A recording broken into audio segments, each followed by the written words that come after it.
I invite you to take a big old deep breath with me. And slow down in this moment.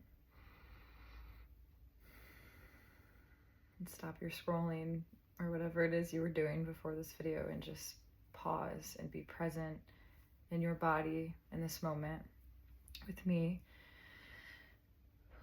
There's a lot going on everywhere, in our hands, in our phones, in our hands, in the worlds around us, in our environments, inside of us. There is so much moving and happening and this constant stimulation unless we take the time to unplug and step back and tune in and regroup without external influence. And even me right now in this moment, I am an external influence, but my intention is to bring you deeper into yourself and into your body, into your own heart, into your own mind, clearing your mind. Our mind is, our brains are amazing and can do so much for us, and also can, for myself, keep me in some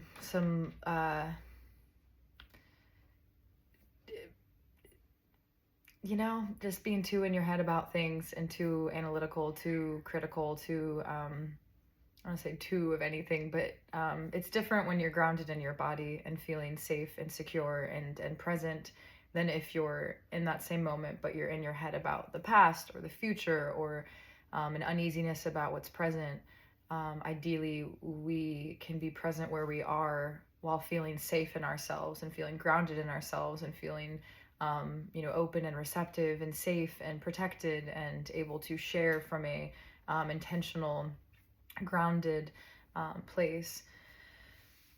So the more of us that are grounded in our power and truth and can share that and hold space in a way that allows others to feel safe and to be present as well, the more the merrier of that. So I do my best to show up in the world in a way that makes others feel safe and seen. And I'm not perfect, and I have my moments of doing the absolute opposite, especially with those I care about and love most. And that's the thing that I've been wrestling with lately, is feeling the balance between, accountability and without, in grace and forgiveness, without so much shame and judgment, and breaking myself apart for being human and slipping up and not being perfect. So a reminder for you to extend grace to yourself when you react out of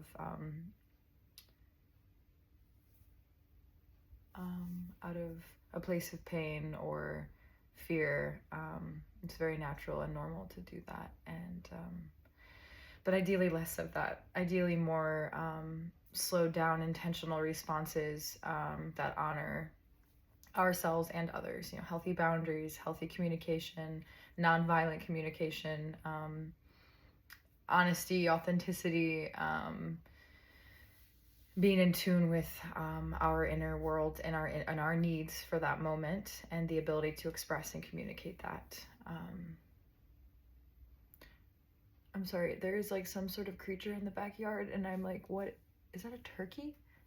I don't see that shape or form that often, so I'm like here and I'm like, what is that? I think it's a turkey. I don't see that every day back there, so that's special. I do get to see deer and many ravens and birds in the back there. There's a creek and trees, and it's quite lovely, and I'm very grateful for this home and the nature that is just right outside my door.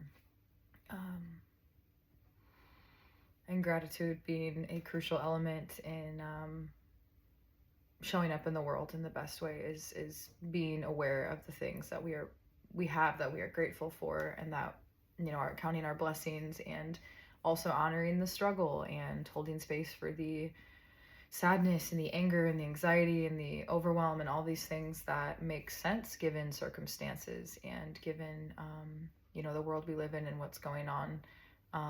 Though it seems that, you know, the evils of this world have been here for a very long time, and we are just more exposed to the details and to the the gory there's an excessive amount of awareness around what's going on, and which is good in ways that we can be, you know, aware to be able to show up and help in certain ways. Ideally not at the expense of our nervous systems constantly. You know, it's important to be aware and to be feeling the different feelings related to the awareness of the evils. I do worry about constant exposure to so much detail, and how that can affect the brain and the, you know, one's body and nervous system and stress levels. Because, you know, we all play a different role in the revolution that's happening, which it begins within, and it's a revolution of consciousness from what I believe and understand. And you know, individuals reclaiming their power and sovereignty as individuals, outside of the structures and systems and of corruption and that have impacted and influenced and every day are affecting us, and the world at large. And then if we are in our power and grounded and rooted in the earth and in the spirit, our capacity to show up and be a part of the change and making a positive impact is, there's more power in that when we're in our power. And there's so many ways to support and show up and make the world a better place.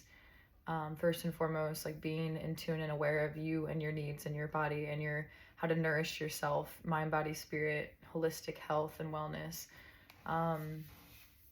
and showing up in community for others, you know, not just making it all about yourself and your own self-development, because that will only get you so far.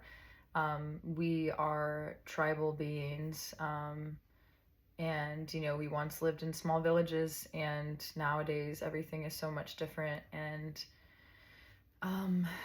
it's a lot, and I don't have all the answers. I do know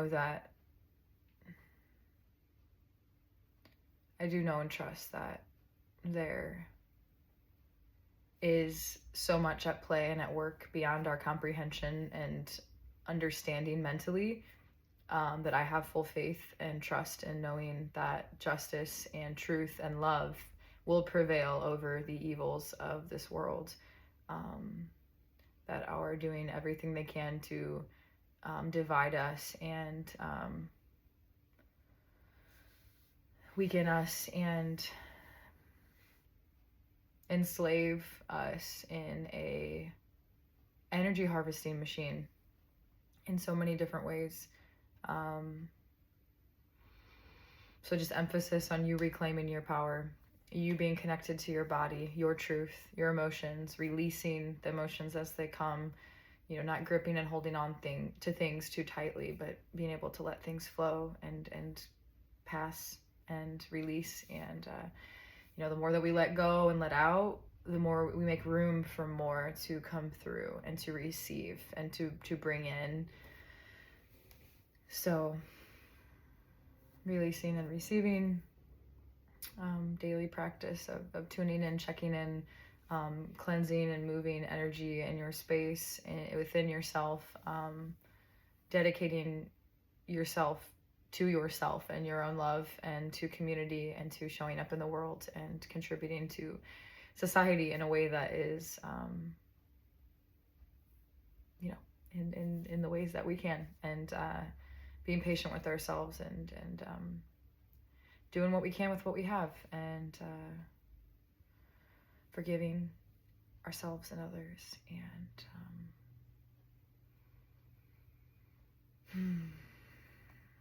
And this is not easy, being a human in this very strange world that is not the only world and isn't the only way to live and the only realm or reality or dimension. There's like an infinitely expansive everything outside of this one moment, and we have so much power with our attention and our energy And you know, with phones and technology, they take and siphon a lot of energy. And what could we be doing with that, the energy of consuming, if we redirected that into creating things that are beautiful, that are meaningful, that are maybe even ugly, but that they speak to the ugliness in a way that is maybe comforting to someone else to see or hear, or connect to and relate to, and that this thing is imperfect and flawed and uncomfortable even to look at. But the beauty, the art is to, I heard this quote, and that art should comfort the disturbed and disturb the comfortable. And you know, it's art is a way to express and to get out and to connect and relate. And the parts of us that feel like too much, or there's this tension, like the artist is one who gets it out and then creates something and transmutes it and alchemizes that into something that is like of that others can appreciate. And yeah, and I think just things that spark joy, you know, just color and beauty and authenticity. If it's authentic, that's it. That's like, so it's not always going to be rainbows and butterflies and peace and ease. It's a nitty gritty, icky sticky, like crunchy, like sometimes. And but on the other side of that, there is peace and there is joy, and that's the life being all the things in one day. In an hour you can experience every range of emotion, and it's a lot, but it's better than being numb. And so I just yeah, I hope that you can continue to breathe into your unique essence and your beingness and your body, your nervous system, your heart, your spirit, and move into and through whatever it is that comes up in that. And release, shake it out, dance it out, write it out, burn what you write, draw it, you know, stomp on the ground, climb a tree, like go play in the mud, or, you know, there's so many things to do that ground the body and connect yourself more deeply to the moment. And yeah, so I'm gonna get off my soapbox. I didn't want to come preach, but in a sense I felt like I wanted to show up and remind you of your own power and divinity and worth, and how vital your presence, your authentic presence, your playfulness, your inquisitiveness, your curiosity, your questions, your inner child, your wise elder, who you are in this exact moment, present as you are, like how valuable and important and needed all of you is. And any person or place that doesn't see that and hold that isn't needed in your life. You don't have to maintain or keep up in a certain way of relating or existing in certain spaces that is bringing, I mean,